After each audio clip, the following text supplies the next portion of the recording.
The 2019 University of Michigan football season is over and in the books.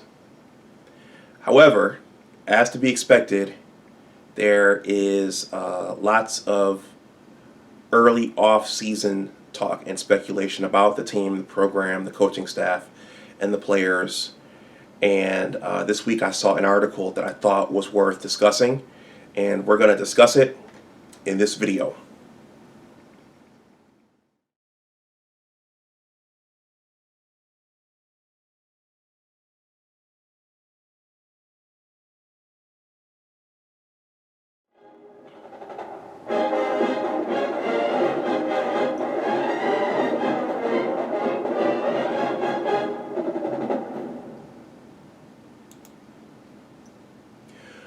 Welcome back to my channel. My name is Dr. Anwar Youssef Dunbar, and this is Big Discussions Sports. First of all, please like the video, please share it, and please subscribe to my channel. There's going to be lots and lots of University of Michigan football talk on this channel, even though it is the off season. So you're gonna see it right up until kickoff, the 2020 kickoff. So I saw an article in Sports Illustrated this week, and I want to say that with everything that I do and all the projects I have going on, I don't have time to monitor every University of Michigan football related article or update. But there are people out there who are watching everything and watching for every new development.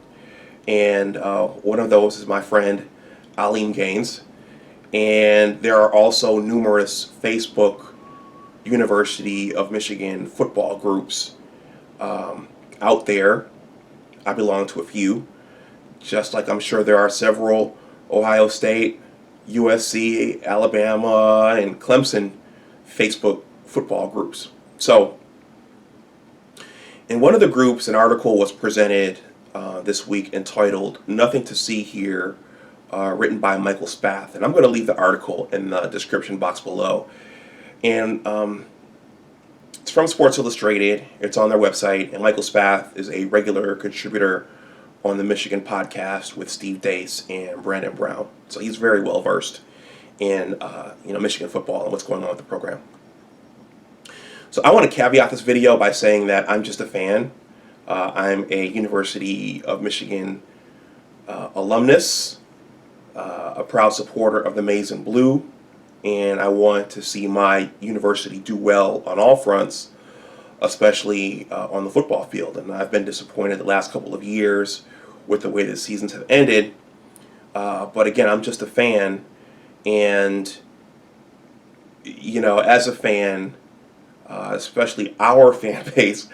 Our fan base can be very, very critical of the coaching staff, of the student athletes, and of everything. And as much as as disappointed as we get sometimes with what happens on the field, none of us are at Schembechler Hall with them every day. None of us are getting up early with the athletes every day. None of us are in the coaching meetings, and none of us really know what's going on behind closed doors. We see what happens on the field. We see players transferring. We see players getting hurt. And while there have been some decisions that there are some things I would have done differently than Coach Harbaugh, there have also been things over his tenure that have been out of his control. Calls by the referees, injuries, those kinds of things. So as fans, I just want to acknowledge that I'm a fan, and many fans who have never played any kind of organized sport are very, very, very critical and say some very harsh things. So with that out of the way, let's jump in. So the article talked about a lot of things, and it talked about the current state of Michigan football, the way this season ended and previous seasons have ended, but it suggested that there's some unrest within the program. Players have entered the transfer portal. Many of Jim's notable recruits have left early and opted not to stay for their senior years. That happens. Their bodies are investments and they want to make good on those investments for their families. But, the way some of our seasons have ended, you and some of the decisions that have been made in terms of some of the coaching, you wouldn't blame students from saying, what, I don't want to be a part of this anymore. But what was also interesting is you've seen certain coaches leave. And I'm thinking about Greg Madison. Greg Madison was here under Brady Hoke. Jim kept him as a defensive line coach. And after last year's beatdown in Columbus, Coach Madison left our program and went right to our rival. He went right to Ohio, which is very, very disturbing. And it's very, very, that raises your eyebrows. Like, whoa, why would you leave and go right to our number one rival? Well, when John U. Bacon, who is the official historian of Michigan football and Michigan athletics, when he came to speak to our alumni club this year, one of the things he noted was that after last year's meltdown in the Snake Pit, Greg Madison told Coach Harbaugh, I want the defensive coordinator job. I guess he had seen what Don Brown had did or didn't do and how Don mis-schemed for that game. And he said, look, I can do better and I want the job. And I guess Jim said, no, Don is my guy. Jim is very loyal. And Coach Madison said, okay, well, I'm out. I'm going down to Columbus. And that's what happened. So all these things, players entering the transfer portal, players leaving prematurely, sometimes prematurely for the pros, and coaches defecting, and this one to our rival. This is all very disturbing. So the article's in the description box below, but there's one or two things that I want to focus on in the article myself. And the first one is our former quarterback, Shea Patterson. And I want to thank Shea for everything he did for the program. I thought Shea played hard. Shea transferred in from Ole Miss. And I thought he played hard for our program and for our fan base while he was eligible and while he was here. That said, the article talks about how a couple things. So the article talks about how Josh Gaddis made a joke early on in the season. So Josh Gaddis was our new offensive coordinator who brought in the spread offense and who was supposed to bring in the speed and space thing. So apparently he made a joke at the beginning of the season that our starting quarterback was playing more golf than he was preparing for the start of the year. And our offense sputtered early and then found a rhythm against Penn State. We lost that game, and by that time we were out of contention for the division title, the conference championship, and even a college football playoff slot. So Gaddis's comments suggested that Shea wasn't doing everything he was supposed to do in the offseason. That's disturbing. The article stated that the players, I guess Jim allowed the players to vote for their captains. They did not vote Shea a captain based upon what they saw from him in the offseason. And it seems that Jim took matters into his own hands and made Shea an alternate captain, which I think is a problem. Sports locker rooms are about chemistry, and they're about camaraderie, and especially a football team is about brotherhood. So if you have a guy who's not doing what he's supposed to be doing, and he's still put into a leadership position, that's going to cause problems. An anonymous player stated that both of our two young quarterbacks who've been waiting in the wings for their chance to play, Dylan McCaffrey and Joe Milton, both of whom are bigger and stronger than Shea, maybe a little faster, and both uber talented. This anonymous player said that they outworked Shea over the summertime, and yet Shea was put back in position as the starter. So there's Jim's loyalty thing again, which arguably hurt the team going forward. So, so two things here. So, first of all, Jim told us from day one that the quarterback position would be a meritocracy. So it would be based upon how the players competed for the job, and it would be based upon who won the job. So he suggested early on that the job would be up for grabs. This suggested that once he finds his guy, he puts his guy in there, boom, and that's it. Forget the other two.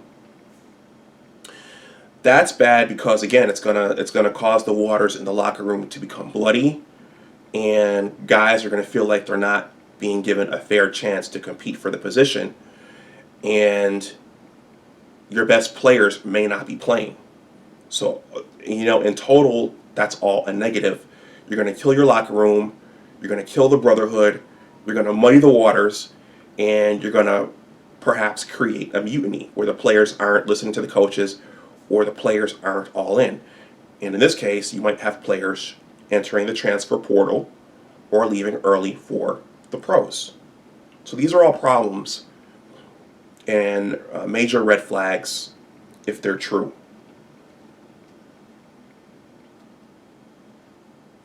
And a lot of us have thought that it was strange that Jim would bring in successive transfers. It worked out for Ohio State this year, but for for a program that's trying to rebuild its culture and trying to rebuild from dust, you would think that you would want to get a homegrown quarterback in there who's been grown up in your system and who can really, really lead it. And again, Dylan and Joe, tall guys, fast guys, strong guys, both uber talented. I don't know why they haven't been in there thus far. So what happens when players don't get what they need?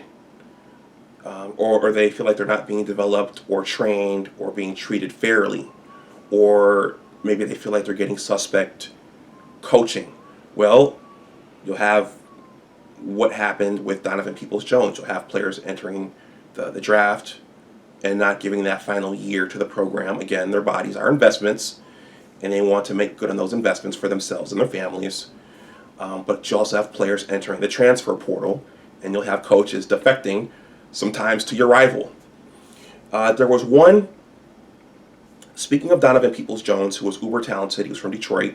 He was a stud wide receiver. And I thought this year our wide receivers weren't used properly. Most of a lot of the players had chances to do interviews on YouTube this season. Most of the players had a nice, bright, sunny disposition about the program, even though the offense was struggling. But Donovan's interview stood out to me. He was not smiling, and he almost had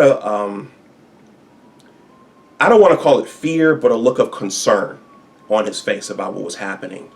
And the press was asking him, why isn't the offense rolling? You've got Nico, and Tariq Black out there. Tariq entered the transfer portal as well. You have all these receivers. What happened to the speed and space? You got the new scheme. This is supposed to be tailor-made for Shea. And Donovan just had this kind of scared look on his face. And I think he gave the PC answer so as not to cause a firestorm. But he basically said, I don't know what's going on. I don't know what's going on. I don't know. And he said that, and he left it there. But his facial expression and his body language told me that something was wrong. And sometimes people say things non-verbally without saying it explicitly with words. So that stood out to me. And he's probably, again, he probably didn't feel like he was being developed. Ronnie Bell has been coming up. So I think those things factored into his decision. I'm going to close this video by saying that I thought Jim was the guy early on, and no one was happier than me that we had Jim coming back to resurrect the program. But now I have to admit that I'm unsure about what he can do and where he's going to lead the program, and if he can even lead it back to prominence. In my opinion, we need to get back to the bare bones, nuts and bolts of playing football. Our team has to think about beating Ohio State all year round, the way they think about beating us. And things like the overseas trip, I think that's cool. But I think that's fluff. I would trade that trip right now for beating Ohio State, and I think maybe Jim needs to turn that into an incentive for beating Ohio State. Maybe tell the players, hey, look, you win the game, we go overseas. But right now, I think the players need to get back to smash mouth football, get back to the bare bones, the nuts and bolts of playing football. Don't worry about overseas trips. Don't worry about being cultured. Don't worry about any of that. Beat Ohio State. Get back to that. In any case, let me know what you think in the comment section below. I'm leaving the article in the description box below. Go Blue. Please like this video. Please share it. Please subscribe to my channel. And always remember that your attitude determines your altitude. Take care, and I'll talk to you the next time. Bye-bye.